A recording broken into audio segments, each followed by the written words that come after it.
Hello, everyone, and welcome to the very first episode of my interview series, Deep Dive.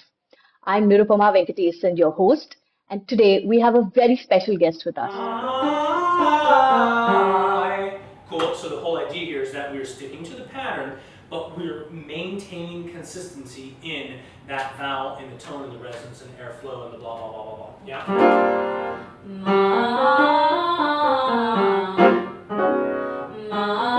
Good. Now, can you just massage under your tongue a little bit? There's a little too much kind of pulsing down a little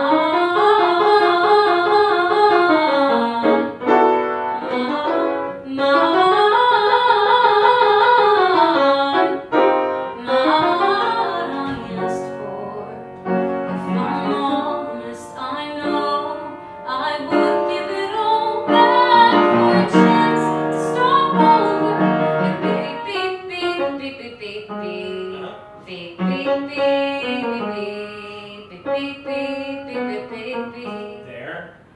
And you're going to sing just a little bit of this. Cool. One, two, and you're not. 1, 2, 3, 1. You're not what I asked for. Can you feel that? Immediately. Yeah. Good. 1, 2, 3, 1. You're not what I asked for. Andy King is the Associate Director and the Senior Voice Teacher at New York Vocal Coaching. He specializes in voice technique for musical theater, pop, rock, R&B, and classical. Andy holds a Master's of Music in Musical Theatre from the Boston Conservatory and a Bachelor's of Music in Classical Voice Performance and Musical Theatre Performance from the University of Nebraska-Lincoln. He's trained countless singers, helping them achieve success on Broadway, off-Broadway, and regional theatres. And here we have Andy with us. Hi, Andy. Am I Hey, audible? how are you? Yes. Hello. Hi. Good to see you.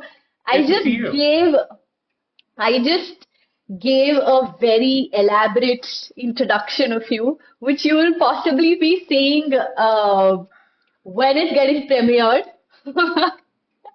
Okay. Well, I hope it's all good. Yes, it is. How have you been? Good. Yeah. Very good. Very good.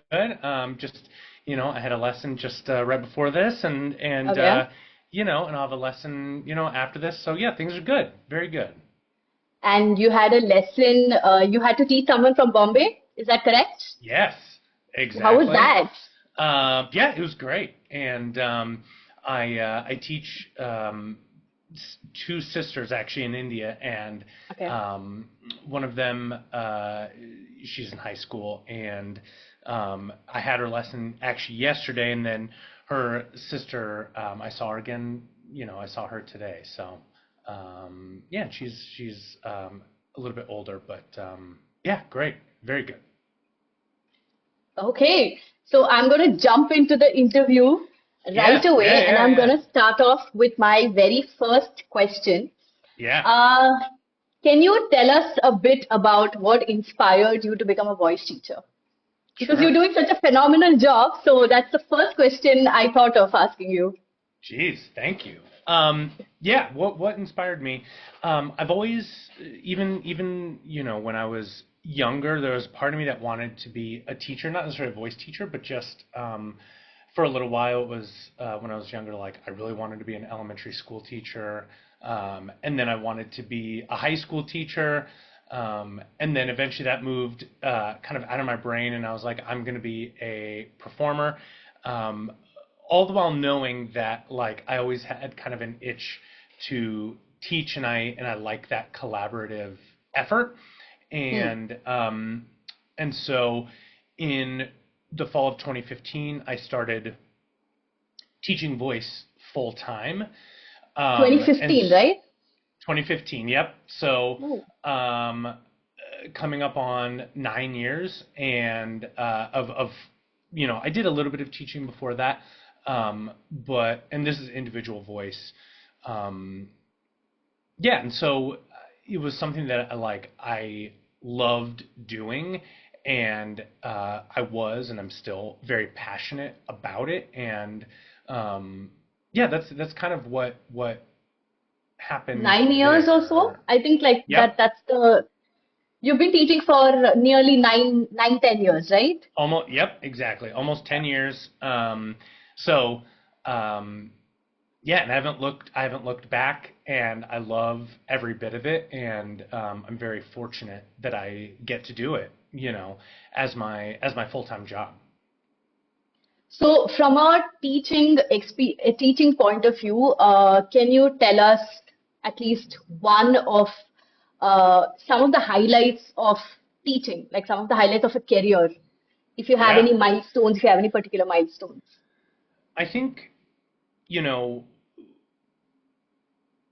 my milestones, yes, there are like cool things and successful things, but I really hold on to and hold dear to personal milestones for clients Hmm. and Okay. students, and whatever that is, no matter what level they're trying to achieve, or whatever their goal is. Yeah. And so, whether it's getting back on stage after not performing for a long time, whether it's maintaining health, whether it's just doing something because they love it and it brings them lots and lots of happiness and joy. Um, yeah, whatever the case may be, every time I see kind of like the real satisfaction in people, that is a huge milestone for me as a teacher. And that sounds, like, oh, of course, but it is true. And like, just like when we're singing, it's the small things that we really want to celebrate and make a big Yeah. deal out of. Those things are important because those are the things that sustain us. True. Um, we're not hitting absolute grand slams and home runs every single lesson or every single Yeah. note we sing. It's just Yeah. impossible. And so celebrating those small things is what is really important for me as a teacher, but also as as a singer and collaborator. Uh, Hearing you say all that, I remember when I was doing the voice teachers training sometime in Mm-hmm. 21. Mm-hmm. I remember Justin emphasizing this very importantly for all the voice teachers that the main foundation for any voice teacher, or I would say that any teacher for that matter, should be the student. It should never be Exactly. about yourself. You should always put the student first. And I mean, to be very honest, I think he was the very first person to have emphasized that, or to have brought that to the Mm. surface, or to have, to say that with such to say that with such honesty. I was really really moved, and as a voice teacher, I'm sure that Yeah. you also agree with it, and that's what you also carry it forward with your students as well, right? Yeah. Uh, so I would like to ask you that what is, or could you describe what your philosophy is when it comes to teaching? Like what you believe is the most important aspect of teaching voice?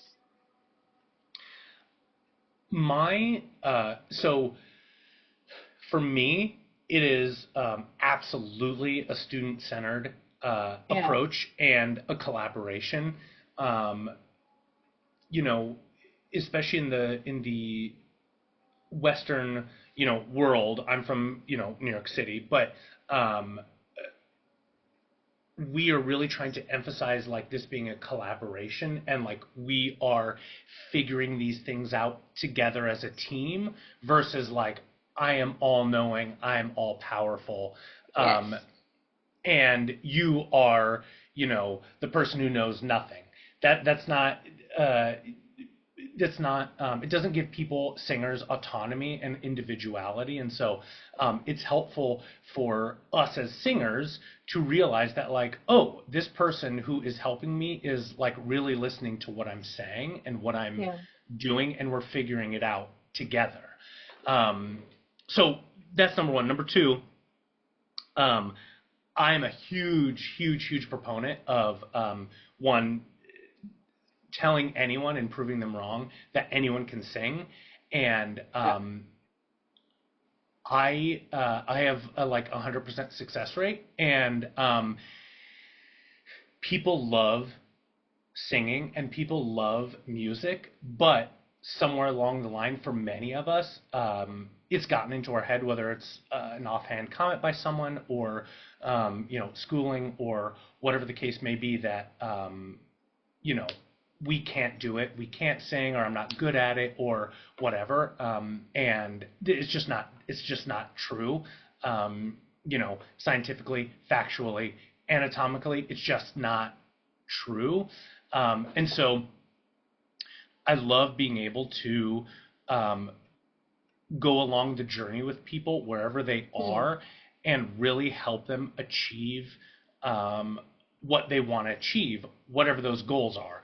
Whether it is, I want to be a professional performer, or I am a professional singer and I'm just trying to maintain, proving to them that they can maintain and continue to get better, or if it's someone who's just, this is what I do on the weekends to blow off some steam or to have fun, or, whatever the case may be, Right. allowing them an experience that, allows them to like find joy and happiness or lightheartedness or whatever the case may be. That sounds wonderful, actually, because I feel that, gauging someone who takes up voice teaching or music seriously when compared to someone who just does it as a hobby, Yeah. as a teacher, from a teacher's point of view, it could be very different. It could be, some people could be very biased towards how you approach your students and how you help them in certain ways, and it's not necessary that someone who's doing it very seriously and to someone who does it as a hobby, one the teacher themselves has have to be very biased towards their approach. So I would ask you that what are your techniques or methods do you prefer to use, when it comes to adapting to like different students? Yeah. So first of all, it's all based in kind of like functional training, meaning like what is the function of the voice? How can I make someone sing efficiently? There's no such thing as like good or bad. That's just like singing is I so love that. subjective. I love that. Yeah, That should be a quote. Yes. exactly, exactly. There's no good or bad. Yeah. Singing is subjective. We could listen to the same singer, and I could say like, "Wow, that is gorgeous. I love their voice." And you'd be like, "I hate their voice," and no one's right or wrong. It just Yeah. is what it is, right? And so, um, helping people, realize like, okay, how can we make the sounds that you want to make as efficient and healthy as possible, and making sure that we are giving you the desired effect that you want. Um, Oftentimes, and myself included, took a long time for me to kind of like fight against this. Is I want someone to tell me what to do and what sounds the best. But I always say to people, Right. Yeah. who am I? Like, why is my music taste or my sound taste better than yours? Like, Hmm. you know what I mean? Like, my job, what I may know more than you though is like how to give you a sound that's efficient and easy and sustainable. But if you say like, "Ooh, I like that sound," and I say I don't like that sound, it doesn't. Who am I? You know what I mean? Like it's not up to me. I'm not the all knowing. Like this is the best sound in the world. I'm Hmm. just Andy, from the United States. Like it's just me. And so I think that when I do approach anyone, no matter who they are, number one for everyone is to make sure that they're singing as easily and efficiently as possible, Hmm. while also helping them make the sounds that they want to make. And sometimes, as singers, it's true, we don't know what we want or what sort of sounds, and so True. our goal as a teacher is to help them uh, define that for themselves and help guide them through that and say like, oh, as the singer, I always ask my singers, what sounds do you want? Well, I'm kind of want this or I don't want that. And so I can help them guide them, be like, well, the sounds that you're making, Mm. that's not what is coming off, and that's not a good or bad thing. It just is. And so we can guide singers in that way. But who again, I always say to people, who am I to say like what's good or bad and who's a good singer or bad singer? It just is. And so it's all about collaborating with the other student. The other thing that I always really make clear for people is I always have this like same kind of sentence that I say to people. What makes singing harder than any other instrument in a different way is the fact that we can't see anything. We're just True. kind of guessing. Yeah. So, and then I And I always say think it like, also has to do something with the feel. We go by the feel of it. Yeah. exactly. I always say when you go to the doctor and you say my stomach hurts, they don't know what it is. Like they're also guessing, right? And they say, and Yeah. then they kind of ask questions, and then you get blood tests or an ultrasound or whatever, and then really it's the machine that tells them really what's going on. Yeah. Yeah. So we as teachers have the gift of more knowledge in terms of maybe the technique of things or what's anatomically going on or health wise, Yes. but the singer has the knowledge of what it feels like to True. them. And so I say to people, I have the pedagogical knowledge, but I don't know what you feel. So when I say, what does that feel like? I'm honestly Yeah. asking because um, I can't guess what that is for you. And then together we collaborate and figure out what is going on or what things we like, what things we don't like, whatever the case may be. True. True. True. Yeah. Yeah. Yeah. And I think when it comes to teaching something with respect to the anatomical part of it as well, as a voice teacher, I think you would agree with this too, that you can only go by the description of the feeling. It's not what the other person is actually experiencing. Yep. Exactly. And uh, Yeah, go ahead. no, you please So go yeah, ahead. and I always tell people, I think as singers, we want to uh, be perfect, Yeah, and we want someone to tell us what is and what is not perfect, and so then we get into this trap of um, being scared to make mistakes or to sound bad or to sing absolutely. flat or out of tune or whatever the case may be. And so our job, my job as a teacher, is to help them navigate imperfection and making silly sounds or being a little out of tune or getting words wrong or honestly just like not sounding great because that's the only way we can kind of Yeah, figure out what's going on. And I always tell people, when I ask you what does that feel like, you don't have to know if it's right or wrong. It's just whatever you feel. Guess what? I've been doing this for a long time. I can probably interpret what you are saying into anatomical knowledge into my head. Even if what you're saying logically makes no sense at all, it doesn't matter. I am getting that feedback right. and I am translating what that means.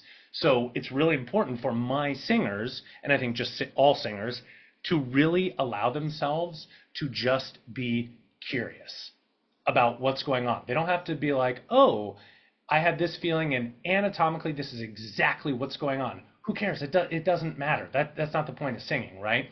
The point of singing is to express ourselves, and we can only express ourselves if we are staying in the moment and allowing ourselves to be curious about the feelings of what's going on. You know? I feel that this is such a wonderful approach to have, to not constantly judge yourself and every moment constantly saying that, am I sounding right, am I in tune, am I in tune?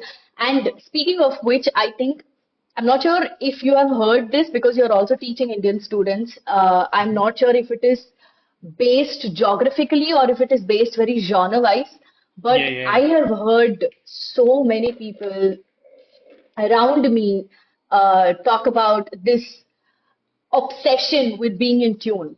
they will struggle. They will do no matter what. They will manipulate their voice. They will strain their voice. They'll bring all sorts of tension in the body, and they just want to get into that. They just want to be in tune.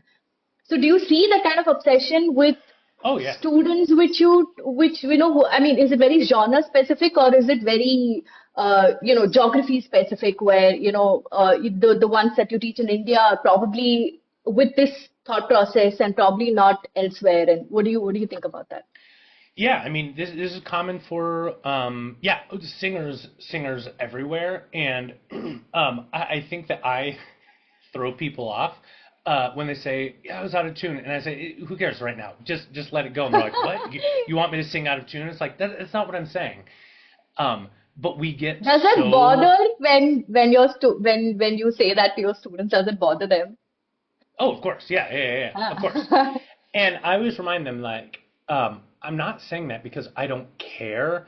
Um, Yeah, I don't want you to sing out of tune either. of But course. at the end of the day, one, people are going to sing out of tune because we're human. We're not robots. So that just is what it is. So that's number one. Number two, oftentimes when, unless someone is having a hearing pitch issue, like I can't hear the pitch and I can't match it, that's something totally different. Excuse me. But for most people, that is not the case. The case is something more underlying, like, oh, you have a lot of tongue tension here, or you have your larynx is too high, or there's some sort of technical thing Yeah.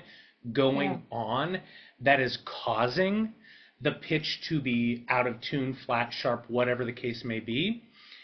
But as singers, then we manipulate and start to use bad technique or inefficient. It's no good or bad technique, just inefficient and efficient. Inefficient technique to crank up the pitch or to do whatever to manipulate the pitch. But all we're doing is we're causing issues for us that are going to have to be undone later on anyway. So, Absolutely. Yeah. what I always tell people, if you are struggling, quote unquote, with pitch or something that's out of tune, first of all, I will always, because usually it's something that's like, oh, in our chest voice or mode one, and there's too much tension. People sing flat. Let's just use that as an example. Yeah. Then we start to like really crank ourselves. So what I have people do is, okay, you're gonna sing that note in head voice or in mode two, uh, in a very easy way. 9.9 times out of 10, they sing the exact pitch immediately. And then I say, great, so you don't have pitch issues. This is not, Hmm. this is not, this is not a hearing issue. So let's, Right. let's remove yourself from that and let's adjust some other things like tongue tension or like mouth shape or whatever the case may be. And that will almost always uh, make you sing more in tune. Sorry, I'm just going to keep rambling here, but we as humans tend to, it's like this like, like Neanderthal or like cave person, or whatever your beliefs are, aspect of life where it's like, oh, I'm singing out of tune, so I'm going to punch my way, or I'm going to muscle my way into Yeah. singing in tune, or singing that note. It's like, yes, I'm going to get it. And it's like, again, 10 times out of 10, it is not going to be efficient. And uh, yes, you may hit the note, but again, it's not going to feel good and it's not going to be sustainable. And so we have to Right. just allow ourselves to take a step back and work the little kind of like coordinations in there instead of just being like, no, I'm going to punch my way to this high note. Does that I make sense, think, kind of yeah, ish? yeah, absolutely, Yeah. absolutely. Oh, it's so relatable to me. You have no idea. Yeah. Yeah. How do you, I mean, the tension, we spoke about the physical aspects of it, but how do you educate your students when it comes to vocal health and when it comes to maintaining their overall vocal hygiene and lifestyle and everything? The so when it comes to those sorts of things, my first um, goal for people is to become aware of their own voice and what things are going on. If someone says, for instance, this comes up a lot, you know, people always say, "Oh, that hurt my voice," and I always Yeah. say, "Did it hurt, or was it just a little uncomfortable, a little bit tight?"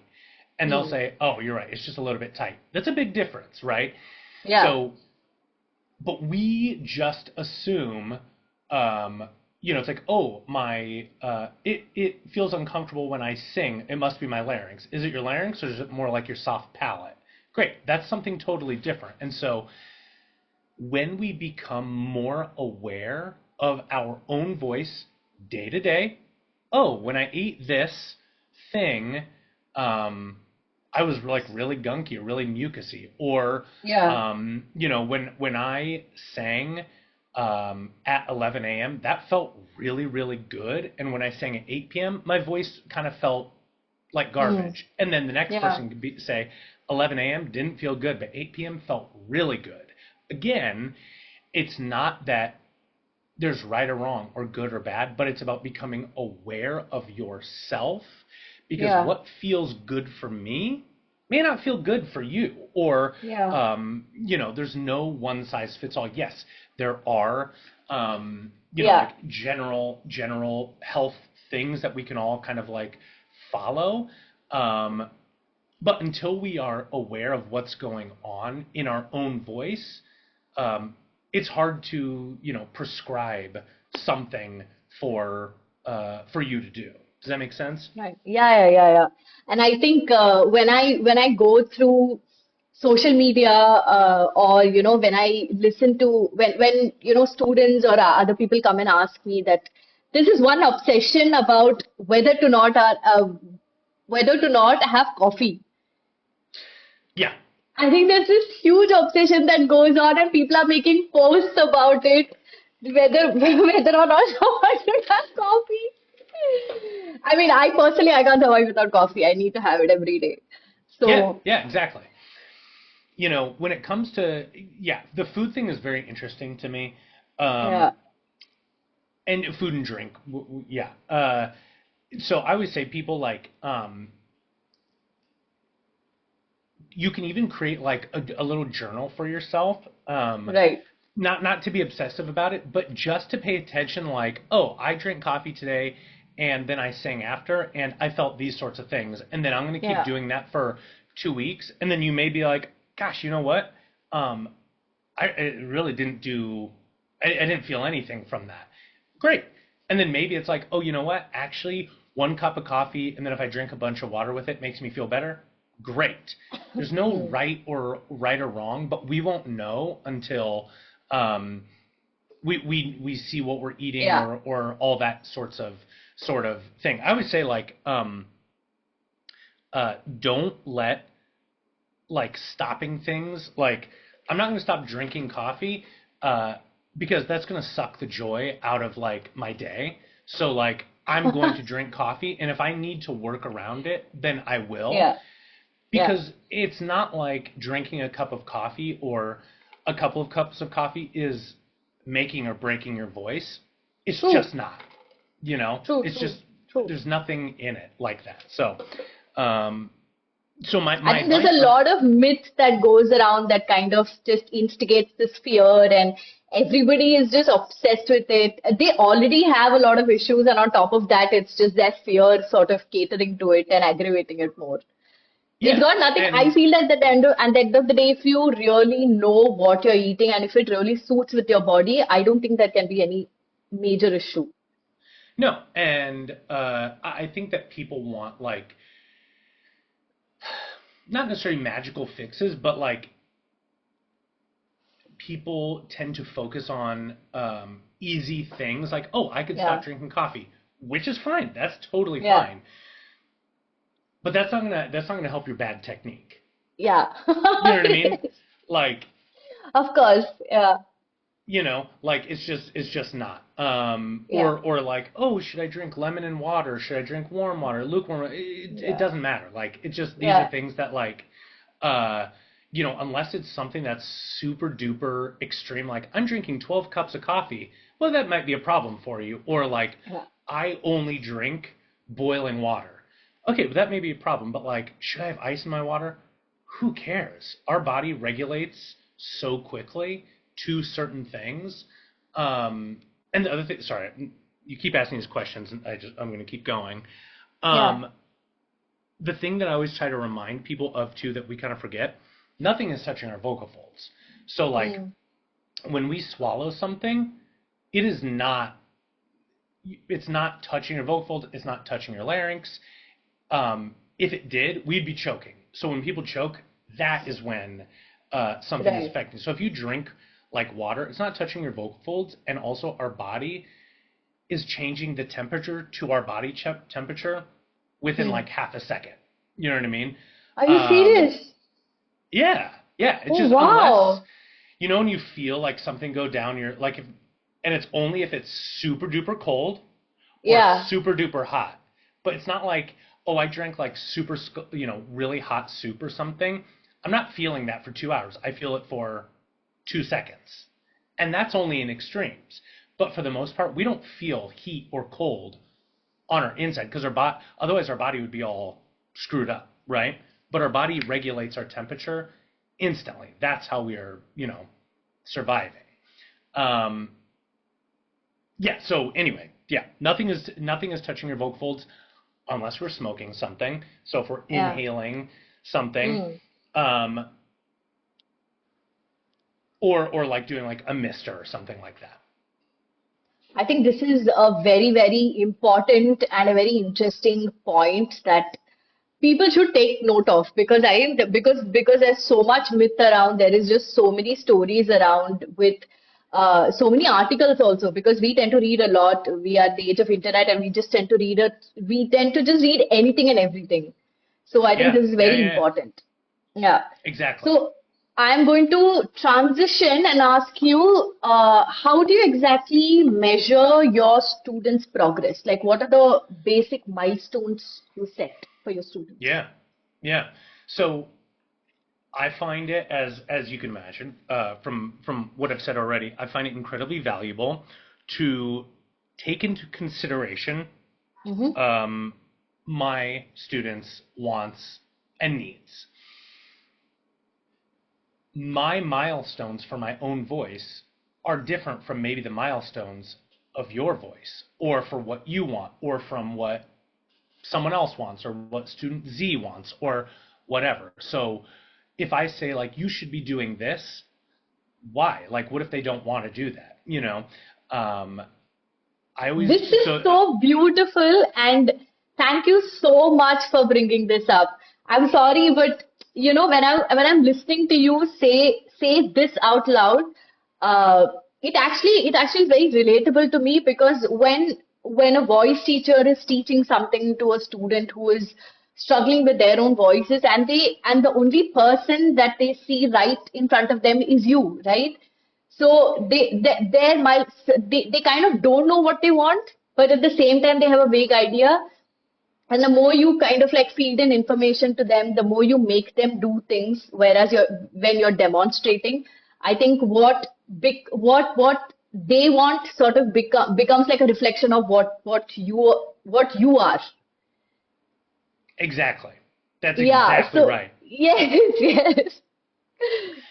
And I think that especially for me, when I first started teaching, uh, I was just so like, well, this person isn't making the progress they need, or like, putting my own stuff on them, Yeah. and really saying like, is this what I would have done? Blah blah blah blah.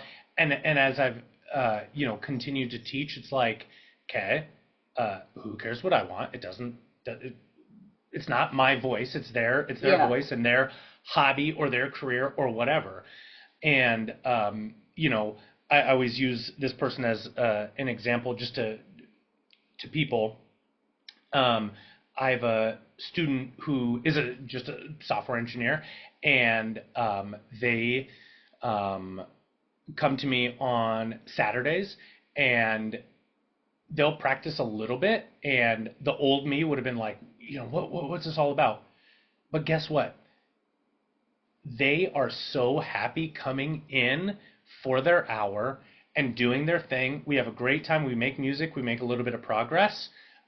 Maybe they'll practice a little bit during the week, maybe not. But guess what? They don't care because they are so happy coming in to Yeah. sing with me for their hour because it's their, it's that is, it makes them feel really happy. So Yeah. why would I make their uh, lesson miserable by like putting Mm. my own goals on them when that's like that's not what they want though.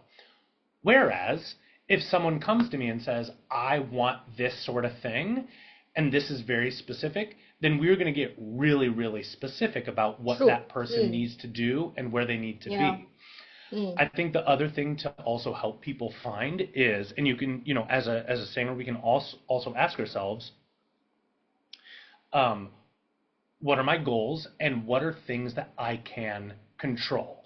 So Mm. I always use an example like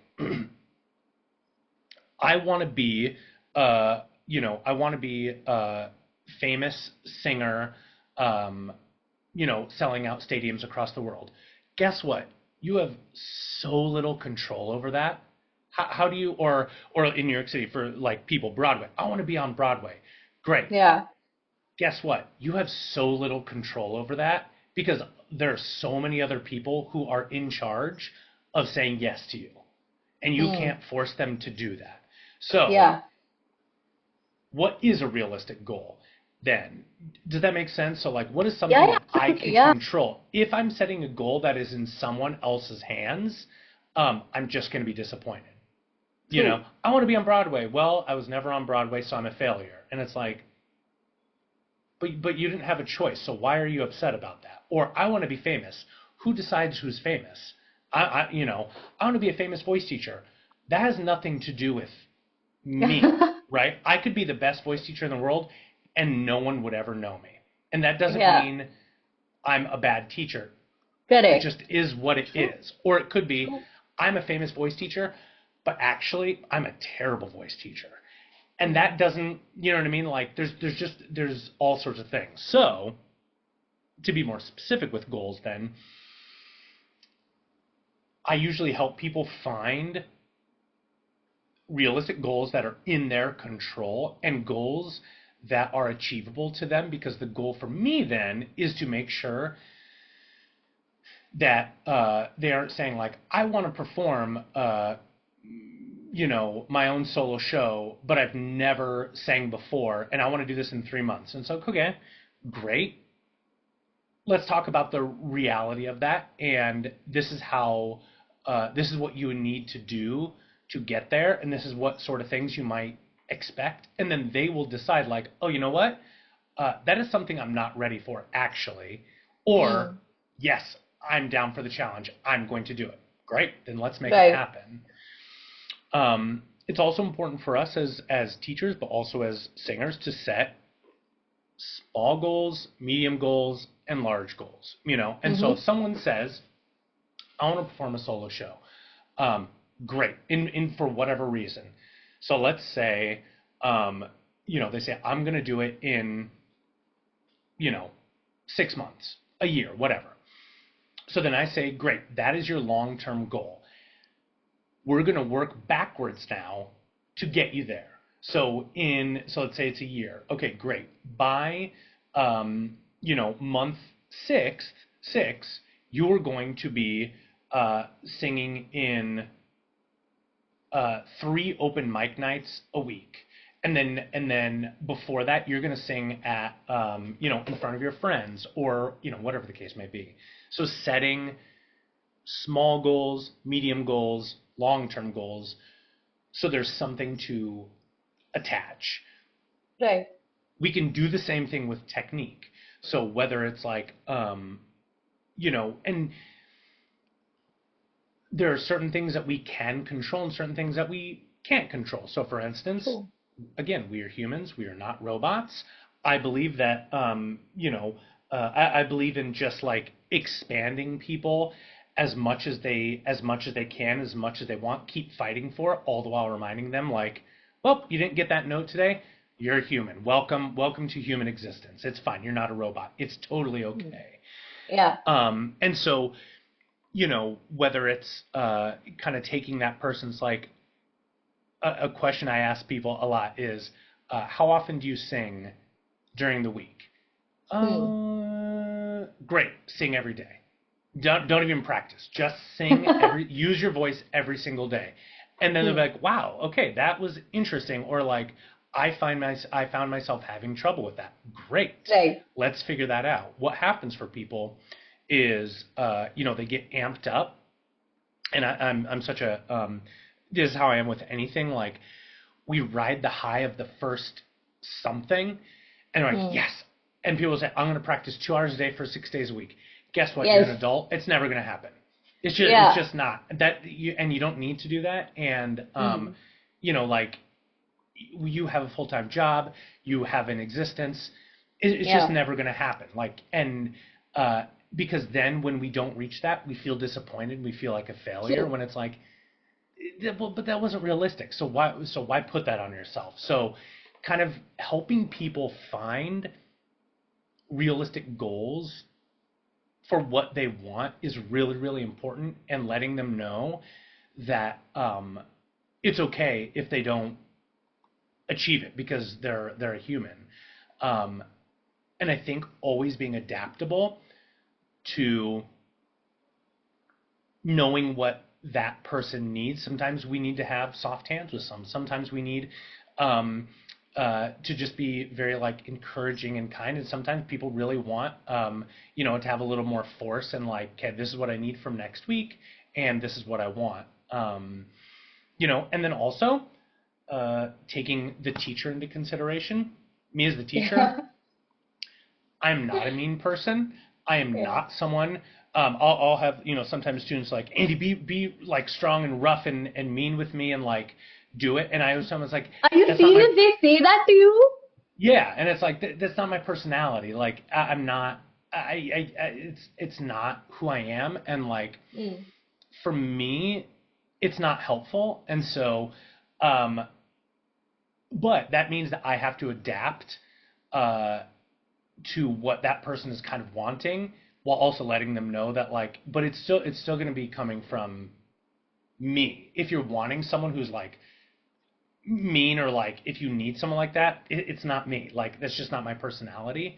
Hmm. um so again, adapting to what that person in front of you wants and needs, and always, you know um kind of holding them accountable, while also um, being kind about it, being generous and compassionate. So, you would agree with me when I say this, that it's one needs to customize lessons as per how that particular student is on that day, or whatever they're going through. And it's very important that all of us kind of don't make it very universal, or we don't make it very general for people, so that we cater to it individually on an individual basis. Mm-hmm. Yeah. And Yeah. Good. Good. Good. Good. while catering to individual students, what are some of the challenges that these students face when they sing, or how do you kind of, help them overcome this? Yeah, it's a great question, and as always, Besides the important. fact that most are, most have the most kind of, we end up comparing, right? Like you rightly said, how people don't exactly have realistic goals, and they end up kind of amping up it in their mind. And they want to set up a very high goal at the very beginning of their voice lesson or any other lesson, and they want to reach there as soon as possible. So, Mm-hmm. is that, keeping that aside, what are the other challenges that students face, and how do you help them overcome it? So there are two, the two of the biggest things, physical, the physical actually aspect of Right. singing, and to the mental aspect of it, and being vulnerable, and allowing yourself to be open to what's going on. Singing is very vulnerable, and Right. um, it's scary. and people don't Yeah. realize that. Yeah. Um, what also makes singing so cool is that it is inside our body. And so for many people, when someone says, whether it's offhand or not, oh, you sang flat, or like, oh, you need to sing quieter, we hear like stupid crap like that from our parents, or, you know, oh, that wasn't very good, or like, oh, don't quit your day job, True. blah, blah, blah, blah, all that stuff. Um, it's very personal because, uh, sorry, that's my voice. Like, what do you want me to do? I can't. It'd be like, whoa, that trumpet is ugly. It's like, well, I can just go buy a new trumpet then. You know what I mean? It's like, hey, Andy, your eye color, is terrible, and it's like, okay, well, that's all I got, so I don't know what to tell you. Um, Yeah. and it's like, wow, your voice is terrible, and so we take that very Yeah. personally because it is personal, and so Yeah.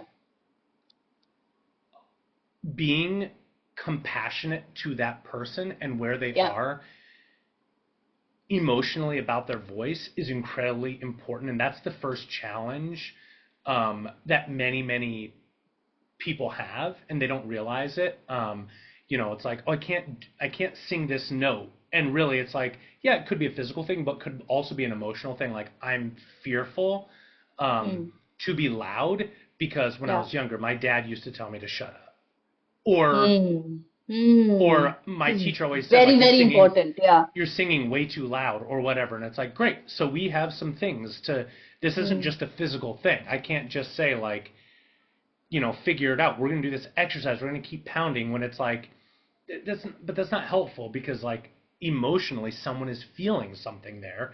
And so if we can kind of like acknowledge that, then everything else becomes just a little bit easier. So being aware of those things, that's number one. That's number one challenge. Number two, physical things. It's all sorts of things. Um, whether it's, oh, we need to adjust some tension things, or we need to expand your range, or Yeah. not need. There's no need. We can do whatever you want, but like you want to do these things. So these are physical challenges that we need to work on, or strengthen your Mm. voice, or stretching your voice, or and all of these things are universal to all singers, all human Mm. beings, no matter Right. what genre of music, no matter where you are learning to sing, no matter whether you're singing like with Andy, in New York City, or someone in Germany, or someone in China, or whatever. We are all humans. Our instruments are all basically the same, and True. so just because someone is singing, a Broadway song, or a pop song, or classical Indian music, or whatever the case may be, we're training and helping that person who has the same anatomy as even you and me. Our vocal anatomy is basically the same thing, Yeah. um, and that is universal, no matter what sort of style or genre we are putting that on. As I True. said before, bad technique, it doesn't matter, uh, does not defy style or genre. You know what I mean? You can't out sing bad technique. Right. Yeah. So, you've also successfully trained a lot of performers, Broadway performers, and those from regional theaters as well, right? So, what does a typical regime look like a practice regime look like when it comes to your students, as performers, non-performers, both? So depending on how often that person is performing, so if someone is, let's say it's a theater situation, whether it's someone on tour, whether it's on Broadway, whether it's regional, whatever the case may be, Yeah. those performances are a little bit more often. And so here in New York City, Broadway performers are performing 8 shows a week. Are you And serious? yeah, so they have one day off, usually on Mondays, and then The other 6 days they're performing, and for 2 of those days they perform 2 shows in a day. So as you can imagine, that's exhausting. And so Yeah. depending on where that person, so for people like that, there is a lot of just general health things that Yeah. really matter, not just the singing technique. It is like, are you getting enough sleep? Are you going out after shows? Are you, are you doing something fun during the day? Are you talking a lot during the day? Are you these sorts of things? Because if you're singing that often and you are also like going out or talking to people all throughout the day or whatever the case may be, that's not super helpful for you. Yeah. And True. so the other thing is if people are,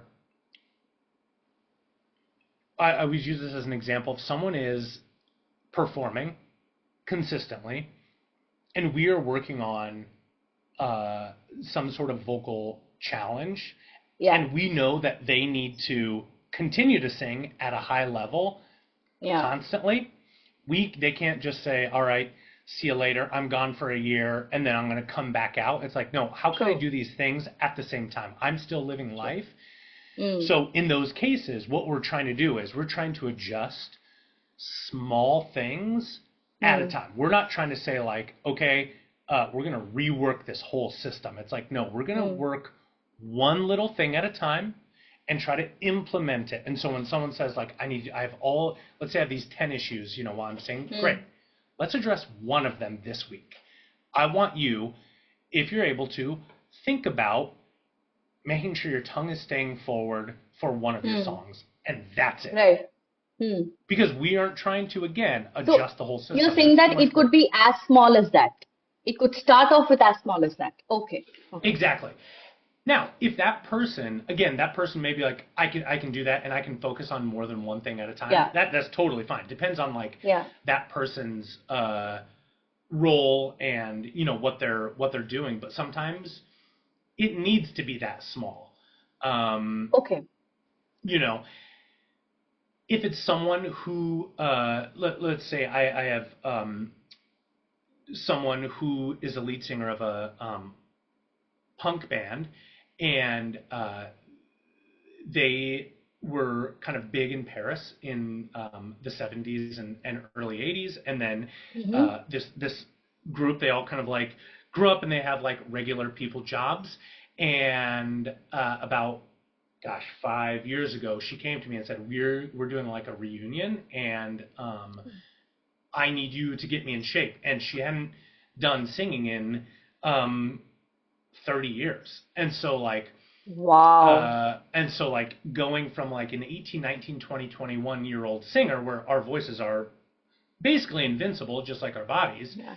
to going to Yeah. someone who hasn't been singing for 30 years, she was a little shocked, like, uh-oh, this is like not good. And so we spent time getting her voice back in shape, and now she's they also have their regular jobs, but they just happen to like uh moonlight every once in a while as um as this older punk band, and they made a new album and they opened for Patti Smith, who's a famous kind of like rock singer from the States, and so they're doing all these festivals this summer. And so that was someone who we were almost starting from a new voice, who was trying to Yeah. sing material that they sang when they were 20 years old. And so Oh that's my God. really, and trying to keep that same level of, uh, just level of success in their voice.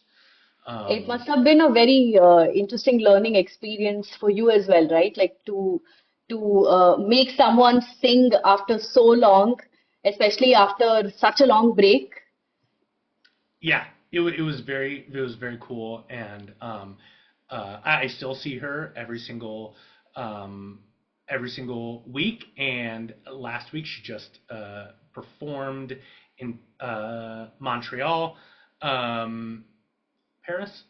I don't know. They're doing like 3 festivals this summer, and so she sticks with it and she practices, all the while knowing that's someone who it's like, Andy, I have a full-time job, I have a full-time Yeah. life. Um, how how can I get my voice in shape, knowing that Yeah. like I'm not becoming a full-time performer again. Like that's just Mm. not happening. Like I just have a regular old job, and but I want to be able to sing all of this stuff really, really well at a high level in front of thousands of people.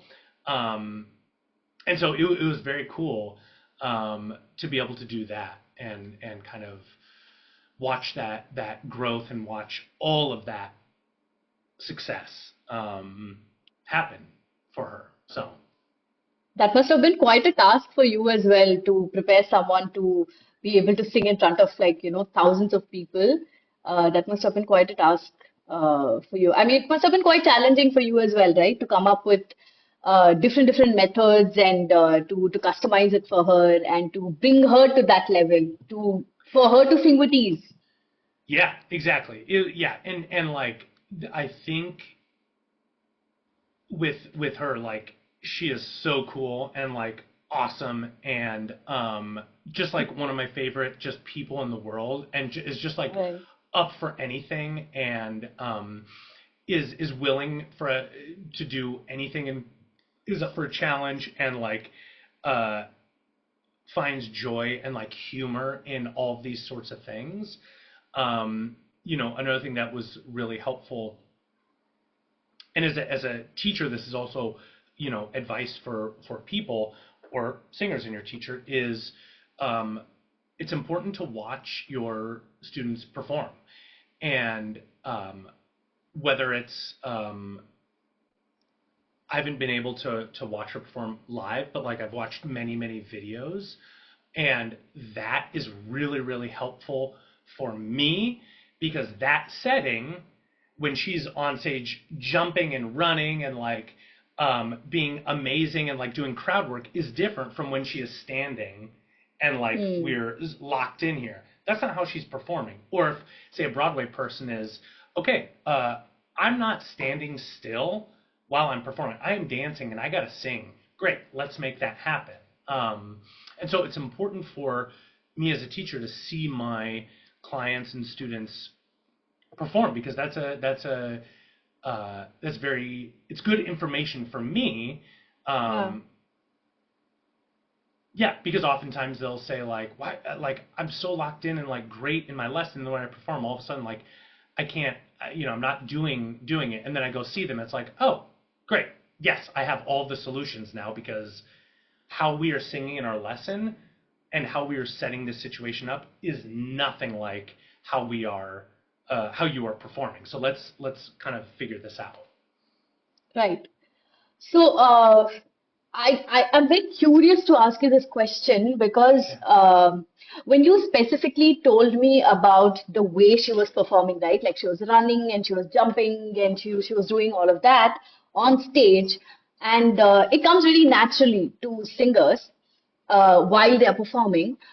But when it comes to Indian classical music, and this is something that I've been kind of breaking my head over, and a lot of people ask me this question Hmm. is there really a difference when it comes to standing and singing and sitting and singing or practicing? Does it make a lot of difference?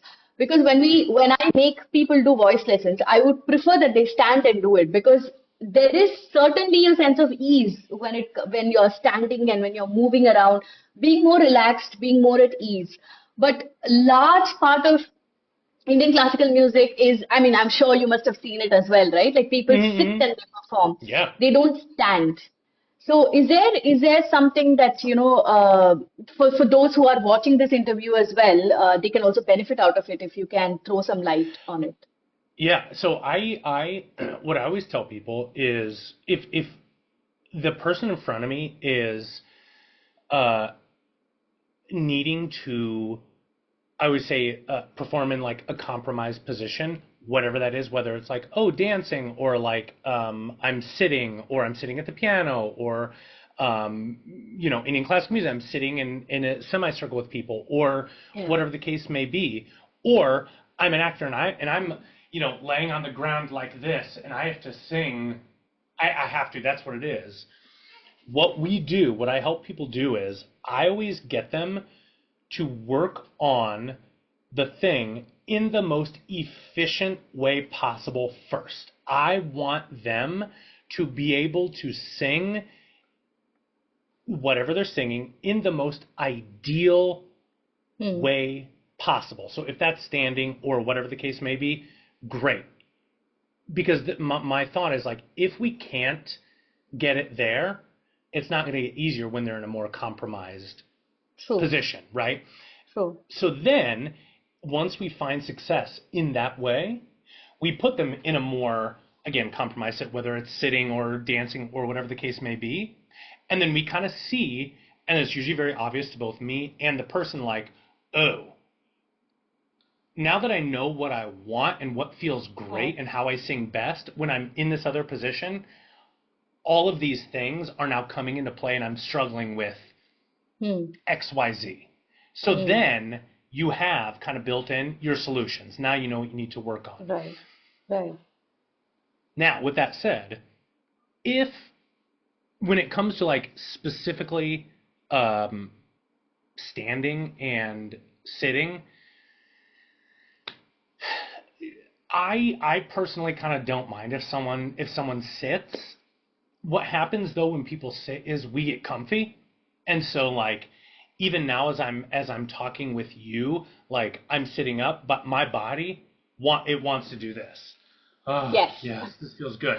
And so that happens oftentimes when we start to sing. We start to like get into a more comfortable seating, position. And so um, if we're able to maintain kind of like um, an alignment that feels efficient and that's good and that it feels, tall and aligned and all that sort of thing, I don't mind if someone sits.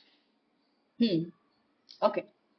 I Yeah, think this particular insight is going to be very valuable to anyone who's watching it because a lot of people confuse over this because large part of their performances is based on sitting and singing, and that kind of builds up a lot of body tension, and it constricts everything in their body, and because of that also a lot of things go wrong on stage. So, which is why I felt that, while we're talking about the performance factor, this has to be considered as well, the way you are performing. absolutely. And this going back to what I was saying originally, Hmm. having awareness of our voice.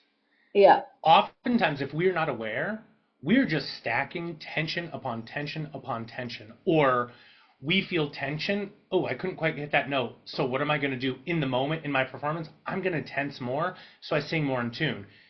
right. It's only getting more tense. It's only getting, Hmm. worse. It's only getting more inefficient. And so, if we can become more aware of how it feels in the moment, then we can start finding solutions to adjust. But if we're just True, totally unaware of like what's going on, then it's hard to make adjustments. true. And it is quite fascinating as well as to how much we are unaware, in fact. Yeah, While being exactly. on stage, we are supposed to be more aware, but while being on stage, we're completely oblivious to what's happening in our body.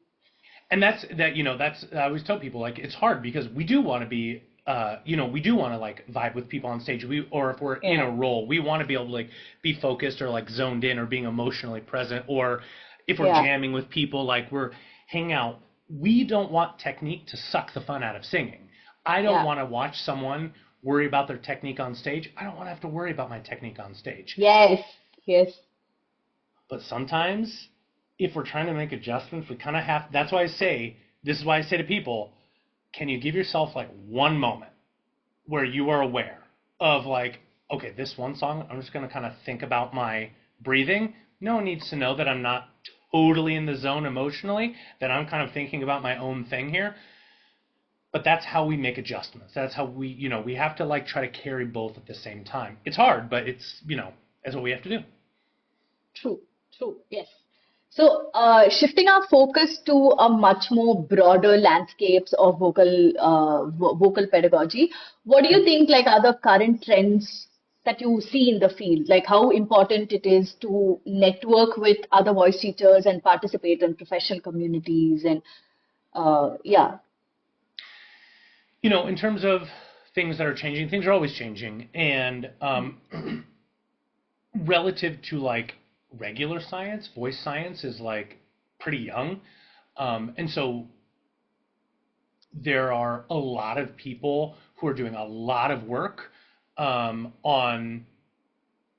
all sorts of like research and whether it's like technology or whether it's oh, this singing technique we all thought was really bad, but it's like it's really not that bad for you actually, or whatever the case may be. And so um, there's stuff like that all the time that are changing as the voice world kind of like changes. So yeah, there's stuff all the time in terms of connecting with people.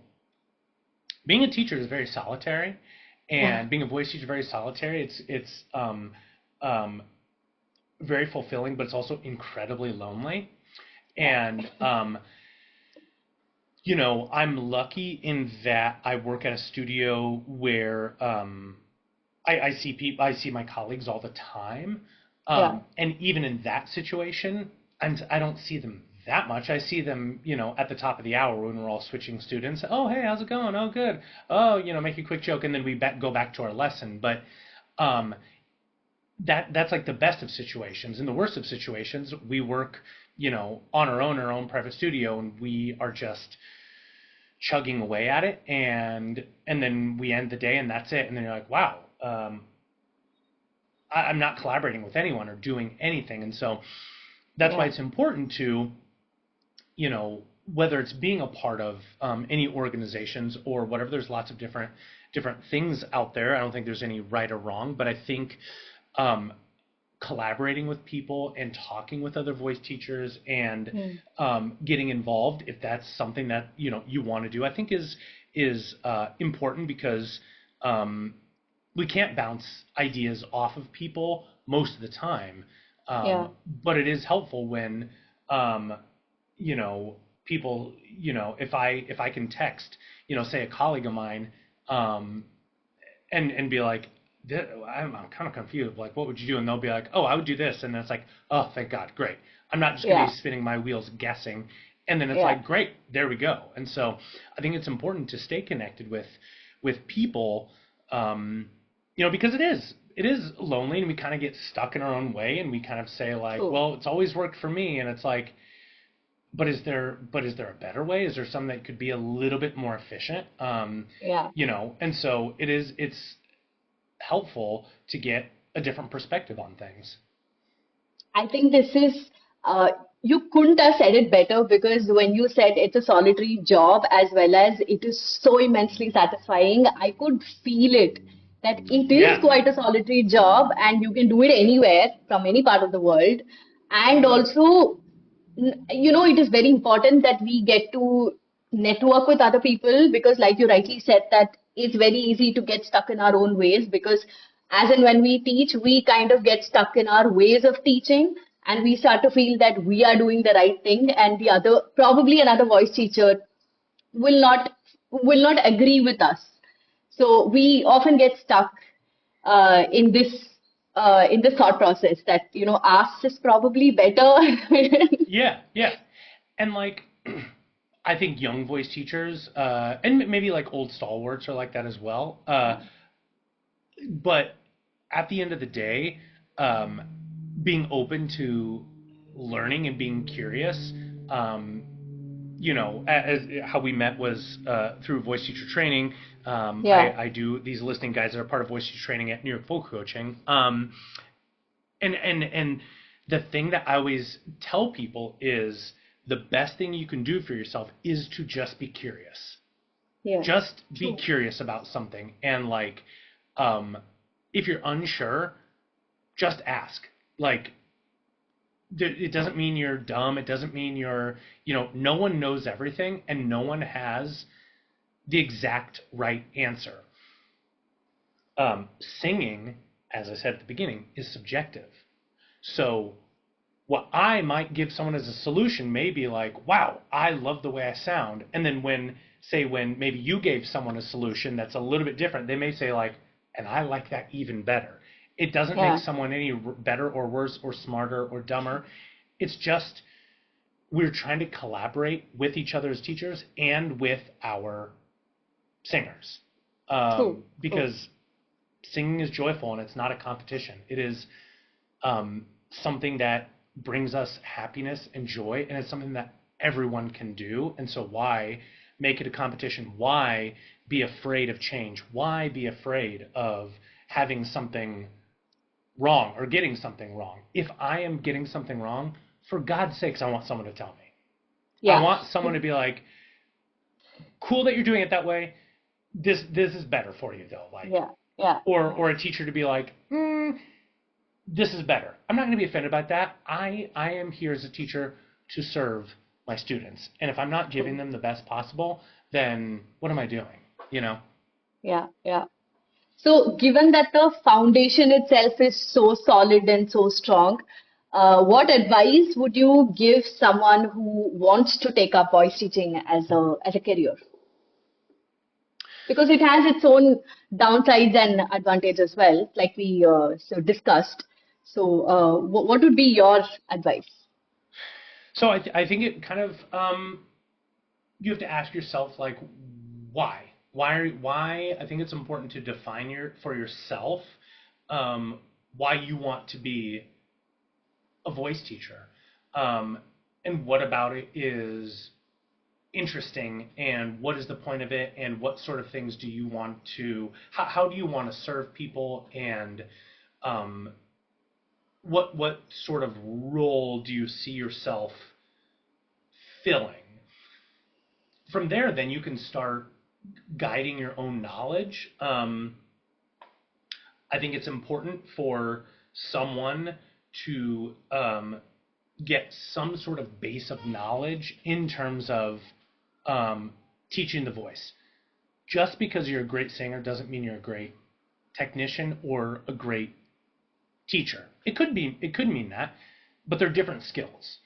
Um, so having and learning the skills of a teacher is really, really important because, as good teachers know, what works for me and my voice won't necessarily work for the singer in front of me. True.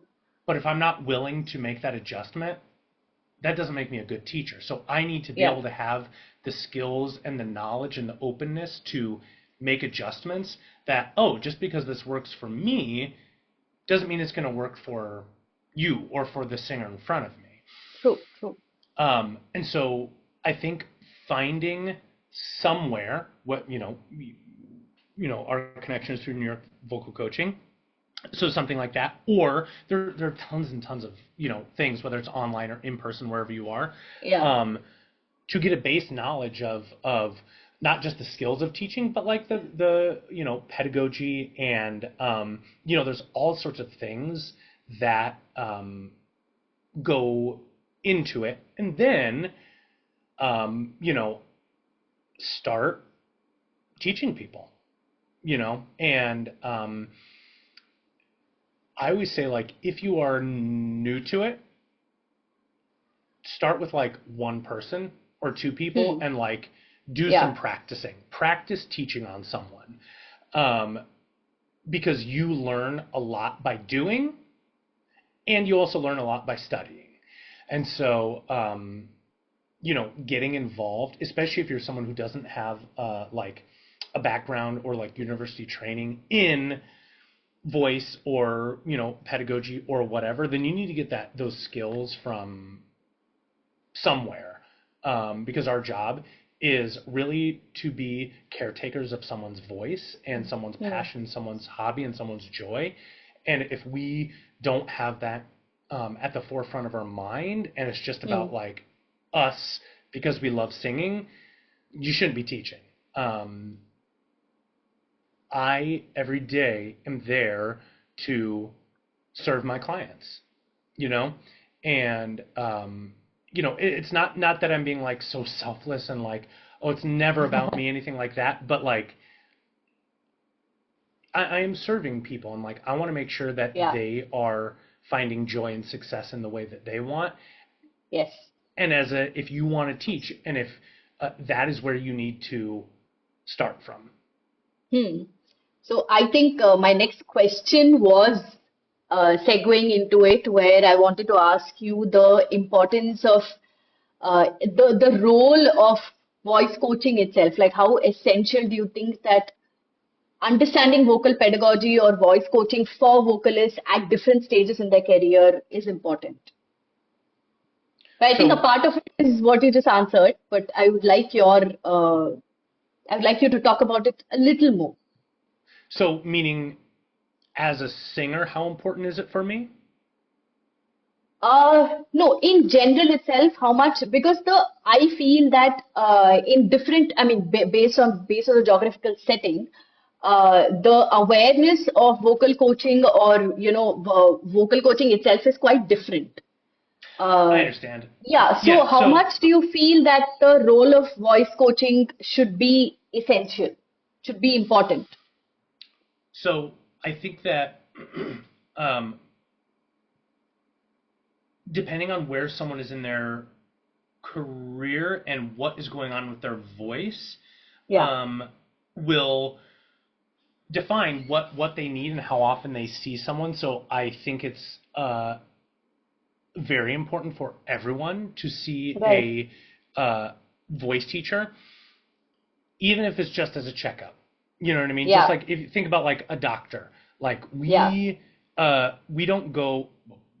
Well, the United States is kind of awful about this, but uh, we see a doctor at least once a year, not because something is wrong, but just as a checkup, as just to make sure things are going well. And then in between, if things are going bad, then we go to the doctor and whatever. Same thing with our voice. So if you're like a really skilled vocalist, you may not need to go see a voice teacher once a week. Maybe it's like, Mm. once a month or once every 6 months or, once before tour, once in the Yeah. middle of tour, like any sort of thing. If you feel confident as a vocalist, if you're just starting out, you probably will need to see someone a little more often, um, True. to make sure that you are staying on top of it. I always ask people, they say, how often should I see you? And I always say, you are by yourself 99% of the time. You are with me 1% of the time.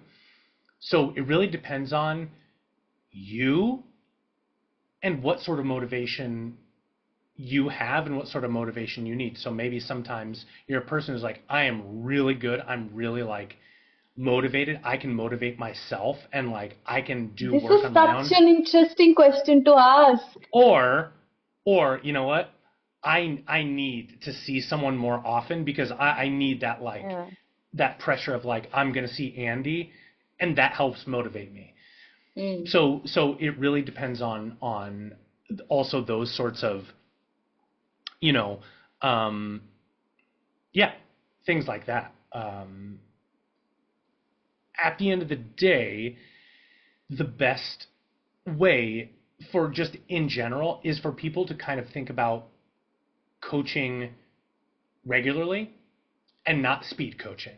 So Mm. sometimes, we don't have that ability, but even if it's like once a month or once every 2 months or once every 3 months or whatever, that's much easier to kind of check in than say, I'm going to try to pack in 5 lessons and I haven't seen you in 2 years real quick just to make sure everything's okay. And it's like, but what if it's Mm. not okay? What are you supposed to do? Yeah.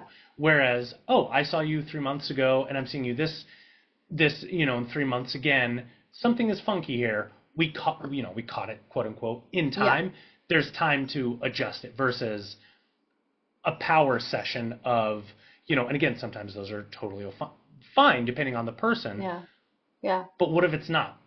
There's no Hmm. solution then. Right. I think for all singers and teachers as well, like a regular checkup, so to speak, is important. And Hmm. however often that is for you depends. Whether it's once a month, whether it's every couple months, whether it's twice a year, whatever the case may be. But yeah, I think it's important for everyone to kind of keep on top of it. I completely agree with you. So, you spoke about the role of vocal coaching itself. How Yeah. do you describe the perception of vocal coaching? Like, how do you think the voice teaching or a voice teacher, a professional voice teaching, is perceived amongst like professional or amateur singers? Is it seen as something like very necessary or optional, or is it seen as something very, oh, it's not, I don't think I need that, and I don't take it very seriously. I think it's a little bit of both. Mm, And I think uh, that it depends on, I think for a long time there was this conception that, and maybe this is just like a Western sort of thing, or United States, that, oh, I'm going to take lessons and and the teacher's only going to teach me how to sing opera music, mm, or mm, I'm going to lose the individuality of my voice. mm, Um, and maybe that was true a lot more in the past, and is probably true for some teachers now. And so that kind of sometimes I think makes people fear, like, oh, but what does this have to do with like me singing rock music? Or I don't want to mm, be, I don't want to sing the Sound of Music. And it's like, okay, well, I'm not going to make you sing Sound of Music if you don't want to sing Sound of Music. Or I don't want to sing Mozart. Okay, well, that's fine. I don't either. So let's sing what you want to sing. Um, mm. so I think that for a lot of people, once they take a few lessons, they're like, oh, I see the value in this. I feel better. Yeah. Um, but sometimes it does take a little bit of convincing that Mm. it is valuable, Yeah. um, because at the end of the day, uh, m- my job is to make someone sing efficiently, sustainably, and for as long as they're alive, you know. Yeah. And sometimes people can do that without, technique or coaching, and that's totally fine. And that we could find a million cases like that, but oftentimes that isn't the case. And so, what I always try to remind people of, like, my job is not to make you uh, sound like someone you don't want to sound like. I'm not trying to Right. change your voice. I'm trying to make what you do feel easier. I'm Mm. trying to give you tools so you don't lose your voice in the middle of your set. I'm trying True. to um, make you be able to write music uh, that is more exciting for you and your voice. I'm Hmm. trying to, all these sorts of things. And so, um, if you find the right person, the right teacher, not every teacher is right for everybody. That's why that's why it's not just one voice Yeah. teacher in the world. Um, Yeah. you will find that, like, oh, that person has my best interest at heart, and they're looking out for me and making sure that, like, I'm getting what I want, and making sure that I'm doing it sustainably. Right. Do you have any success stories of your students that you would like to share? At least like one or two. I'm sure you must have had you must have it in plenty, but just one or two if you would like to share.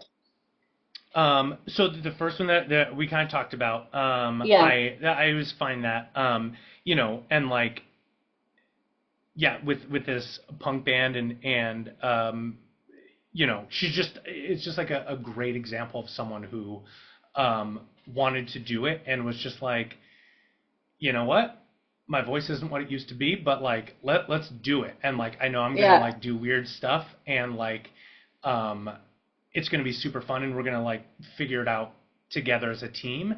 Um, so that's one of my yeah, that's one of my proud um, moments. I think um, another, just this is just like a blanket one, but just consistently, that happens, is getting people to audition and sing successfully. At the end of the day, you only have so much say in getting cast in something. Again, it's, you Yeah. can't force someone to put you into show or give you a job. It just, but what you can control is like I sang to the best of my ability, and Mm. those are huge successes. Doesn't mean that person wasn't disappointed, but um, when that person says like, "Wow, I couldn't have done that or gotten there without some of your guidance," that Yeah. makes me feel, amazing. Good. Another kind of huge success on like a more beginner level is getting someone to sing in front of people uh, in a more not a super formal, but in a semi formal situation for the first time, and not like karaoke, Yeah. but like I'm getting up, I'm singing on a microphone, and people are just sitting and staring at me as if I'm a performer. Getting people to do that for the first time Mm. is like it gives me life every single time. Right. Yeah. Because I have so many people think that like, oh, why should I take voice on? Not trying to be on Broadway, and it's like that's fine. Like I'm not, or Yeah. I'm not trying to be a recording artist. Okay, that's fine. Neither am I. But like, um, but when people like that, holy crap! I sang in front of people for the first time. Um, Yeah. I don't remember any of it because I blacked out because I was so nervous, but I did it, and the adrenaline in them, Yeah. they're just like talking like, oh my gosh, I can't believe this, and then I forgot these words, and I know I didn't quite do that right, Andy, and it's like, Yes. Yes. yes, it's fine, like like those are such huge memory. Uh, those are people that stick in people's memories Mm. forever. And Mm. as a performer, Mm. those are such huge milestones, um, for me. And I also find great satisfaction if someone is having some health troubles with their voice, or they went to the laryngologist, and there's some things going on, and I'm able to kind of, as a team, guide them back to Yeah. more efficient singing. Those are always huge milestones, Right. um, So yeah, it's both big and small, like I said. This is so beautiful to listen to. Oh, And okay. yes, absolutely. And I know that most voice teachers would also agree with you and would also be very, it is very relatable to most of them. Yeah, of course. So I'm going to ask you the final question, okay, All right, before we wrap here we up. go. Okay. What do you think? Where do you see what do you think is the future of vocal coaching? Where do you see it going with all the technology around us? Do you feel that more people would get to know about it, get to know the importance of it, and use it in the right way possible? Or do you think that the perception of how it always was would still remain and sort of still continue? Has it changed? Do you feel that the perception or the awareness has changed over a period of time? Definitely changed, and it is changing, and you know, um, there was very, very little positive about COVID, but I think if there was anything positive in terms of voice teaching is that our world became much smaller, and people realized that like, oh, I don't have to live somewhere to take a lesson with like a person who I've been following for a long time. I can just do it. Yeah. And so in that way, I think it's absolutely fantastic, and that changed immensely. Uh, you know, it's not that we didn't have like Zoom and Skype and all that stuff before COVID, but it just Yeah. wasn't super prevalent. It's like, oh, the students who are taking with me live in my same town or my same city or my same area, and maybe there's like one or a couple a month who live somewhere else, but like um, my Fridays and Sundays are totally virtual, Yeah. and it's people from all over the world. And so Yeah. that is a huge thing that's changed. I also think that a big change in the past 10 years is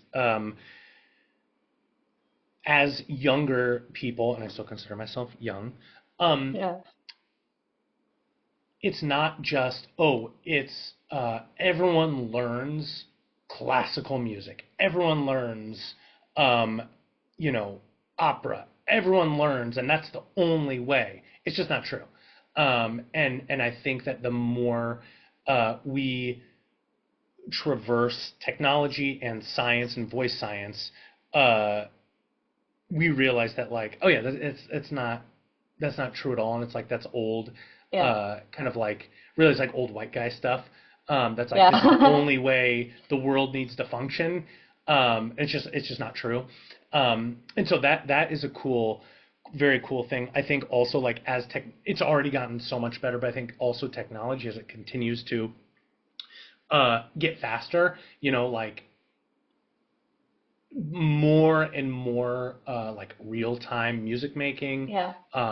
People can already kind of do that, but I think it's just becoming more and more accessible. Um, Right. you know, yeah, I think there's a lot of stuff, and I hope that uh, anyone, singers, anybody, no matter professional or just someone who wants to try it out, realizes that like uh, you don't have to have some grand goal. I'll get people who are like, I'm not trying to be a professional singer. It's like, okay, that's fine. That you don't need to. You can also just sing for fun. You can also Yeah. sing because it makes you feel happy. That is okay. And guess what? You can also have a voice teacher to help you enjoy that. There's Yeah. nothing wrong with that. We True. think that it's only, well, I'm not pursuing Broadway. That's fine. You don't need to pursue Broadway. That is totally okay. You can do it because it allows you to connect to your emotions a little bit. Perfect. That is totally fine. And, uh, you know, taking voice lessons is for everybody, not just people who are trying to like, work on like vocal health, not just people who are trying to become professional singers, not just people who don't know how to sing. It's for Yeah. everybody. And if you find Yeah. the right person to collaborate with you, it's golden. Life is great. Yeah. I think a lot of listeners are going to are going to completely enjoy what you just said. So thank you Good. so much, Andy, Oh, for yeah. joining me on Deep Dive. This has been such a incredible experience, and in fact, my first episode interviewing someone for the Yeah. very I'm first honored. time. You did So great. I did great too, thank you. Yeah. So, you have actually shared quite a few insights and so much knowledge with all of us today. So I really hope Good. that anybody who's watching this really benefits, and I really urge everyone to watch this. Whether or not they are Yeah. musicians, non-musicians, they want to sing, don't want to sing, just watch. I think you're really going to benefit out of it. Thank you so much, Andy, You're again. welcome. And I would just like to make a small request to all our listeners is we have many more interesting interviews lined up with different artists. So if you really enjoyed this interview, please don't forget to share it with your friends and anyone who would benefit out of it.